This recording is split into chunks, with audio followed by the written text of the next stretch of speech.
Hey y'all, and welcome to Politibrawl.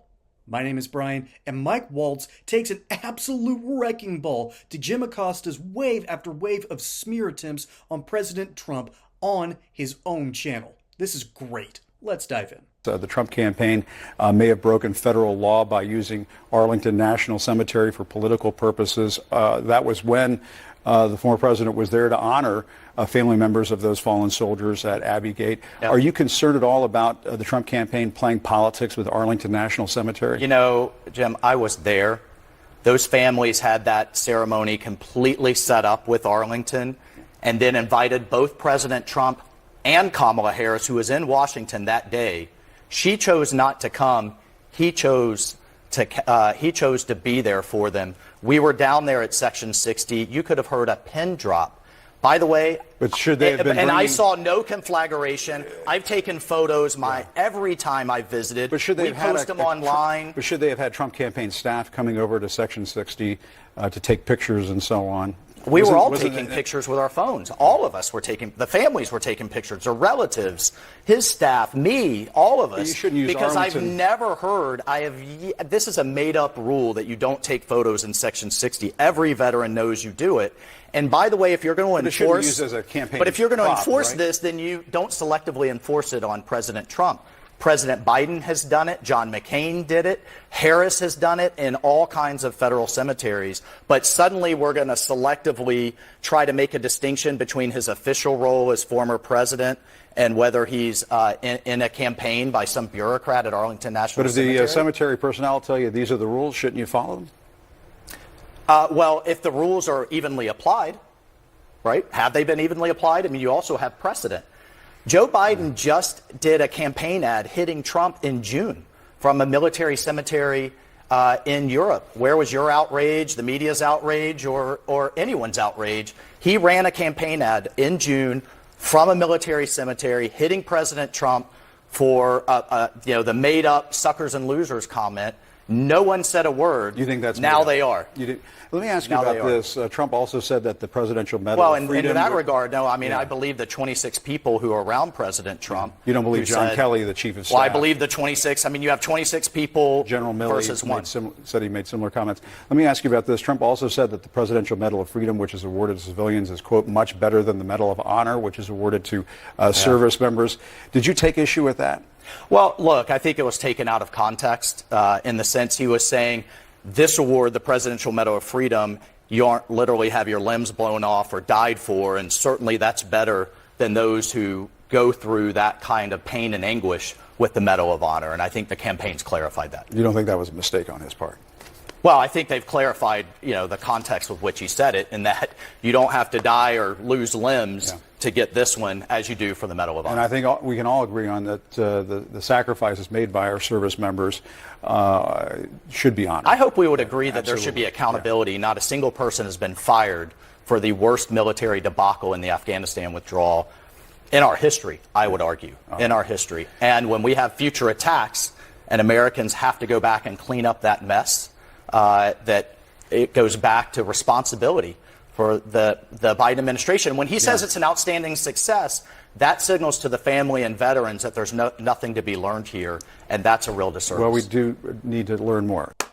Attaboy, Waltz. Attaboy. That's how you handle yourself when you are under constant scrutiny from a journalist, and I have to use the air quotes here, is trying to catch you in a gotcha moment. Because his whole goal, what Jim Acosta wants to do, is drag Donald Trump through the mud and show to his rich white liberal viewers that, hey, I'm doing my job. I'm holding Trump accountable without, giving the necessary context. So Donald Trump often has to use proxies in order to remind people either A, he didn't say that and the media's lying to you about it, or B, they're making a mountain out of a molehill, which in this case, talking about the difference of the presidential medals. Yeah, but I expect that from Trump. And here's what I mean.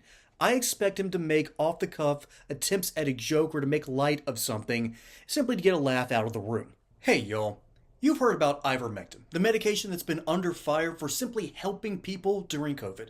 Why? Because they don't want you in control of your own health. If you're wondering where to get it, Let me tell you about All Family Pharmacy. They make it easy to access ivermectin. It's high quality, made in the USA, none of that imported nonsense from India or China. They even handle the prescription for you and ship it straight to your door. Let's face it, your freedom to choose your own healthcare is under attack.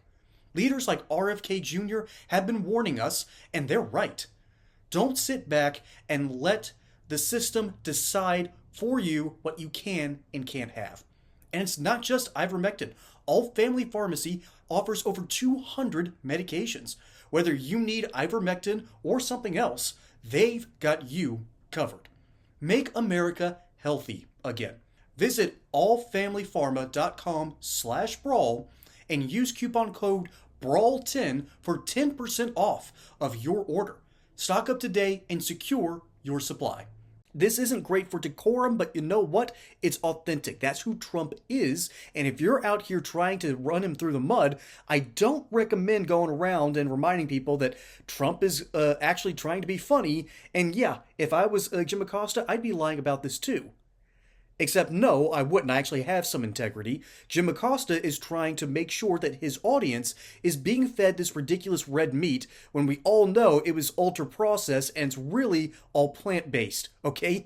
This is vegan meat. It's not real meat. It's that plant stuff that's so full of preservatives that it's really just unhealthy for you.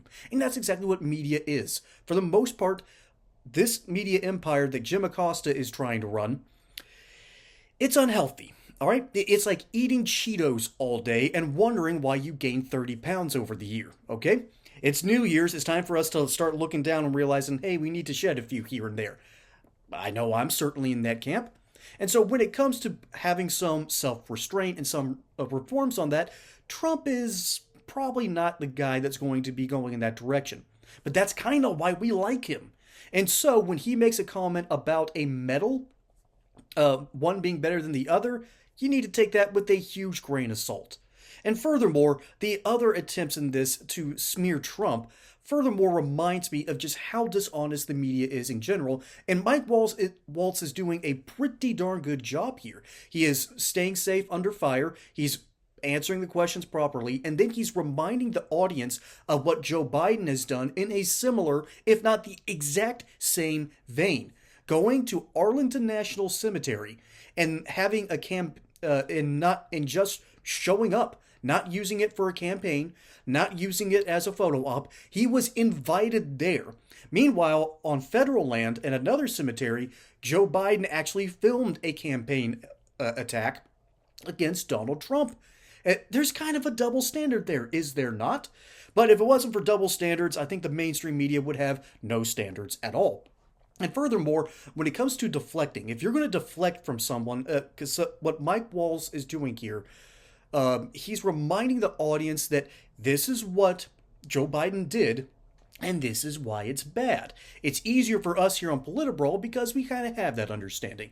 But the audience that Jim Acosta is talking to, the audience that Mike Waltz is originally talking to, they don't have this context. They probably don't even know about the debacle that was the retreat out of Afghanistan, the complete and total withdrawal. Because Joe Biden got up and said, oh, we did a good job at Afghanistan, when the reality was we were so bad at preparation that 13 service members lost their lives, when that was completely unnecessary.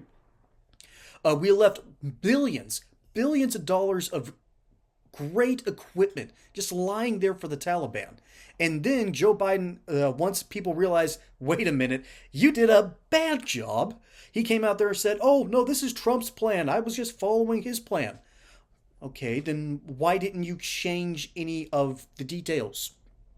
Why didn't you do these other things? Why are you using a plan of a man you absolutely despise? It doesn't pass the smell test, and Americans knew it. I mean, come on. We know BS when we smell it, and that's what was being peddled by the Biden team. And unfortunately, the mainstream media just continues to just sweep that under the rug. Don't look at the man behind the curtain, all right? Pay no attention to that. Everything's great in the land of Oz. When the reality is It's a smoking cauldron out there. Smoking crater out there. Sorry, the only cauldron over here is the black cauldron. A little nerd moment there for you. But we have basically left a smoking crater in Afghanistan. All because Joe Biden got a little antsy. And folks, the mainstream media just won't talk about it. They won't deal with that. I know it's older news, but that's what's going on here, isn't it?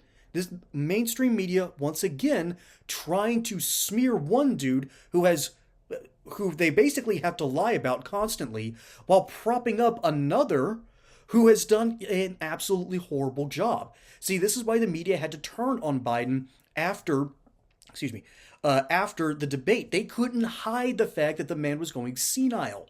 They could not hide his dementia anymore. It was on display for everyone to see, and we all sort of paid the price for it. So ultimately, the media is still up to no good when it comes to Donald Trump, when it comes to these double standards. Sometimes, some of it's getting a little bit better, but folks, the sad reality is we just kind of come to expect this from people like Jim Acosta.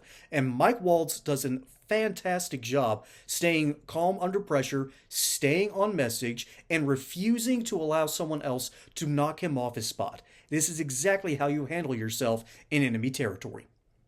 Folks, my name is Brian. Hope you enjoyed that segment here on Political Brawl. Don't forget to like and subscribe. Catch you on the next one. And until then, y'all have a good one.